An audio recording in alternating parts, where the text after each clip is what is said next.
করি আপনারা সকলে ভালো আছেন। আর কিছুক্ষণের ভিতরে বাংলাদেশের বিভিন্ন জেলায় ভারী থেকে অতি ভারী বৃষ্টি হতে পারে। কোথায় কোথায় এই বৃষ্টি হতে পারে তা দেখার জন্য এই ভিডিওটি সম্পূর্ণ দেখতে থাকবেন। এবং গতকালকে দেওয়া আবহাওয়ার ভিডিওটি ছিল 80% অ্যাকুরেট। এরকম অ্যাকুরেট ভিডিও পাওয়ার জন্য আমাদের চ্যানেলটিকে সাবস্ক্রাইব করবেন। আমরা সামান্য ভিউর জন্য মিথ্যা তথ্য দেই না। চলেন দেখে আসা যাক এক নজরে সম্পূর্ণ তথ্য।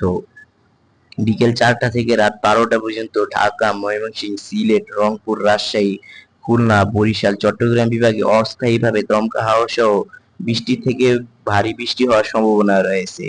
সিলেট ও ময়মনসিংহ বিভাগে কোথাও কোথাও মাঝারি থেকে ভারী বৃষ্টিপাতের সম্ভাবনা দিয়েছে। আকাশের অবস্থা আংশিক মেঘলা থেকে মেঘাচ্ছন্ন থাকবে। রাত 12টা থেকে সকাল 6টা পর্যন্ত ঢাকা, ময়মনসিংহ, সিলেট, রংপুর, রাজশাহী, খুলনা, বরিশাল, চট্টগ্রাম বিভাগে অস্থায়ীভাবে দমকা হাওয়া সহ বজ্রবৃষ্টির সম্ভাবনা রয়েছে। সিলেট ও ময়মনসিংহ বিভাগে অতি ভারী বর্ষণের পূর্বাভাস দিয়েছে আবহাওয়া অধিদপ্তর। আকাশের অবস্থা আংশিক মেঘলা থেকে মেঘাচ্ছন্ন থাকবে।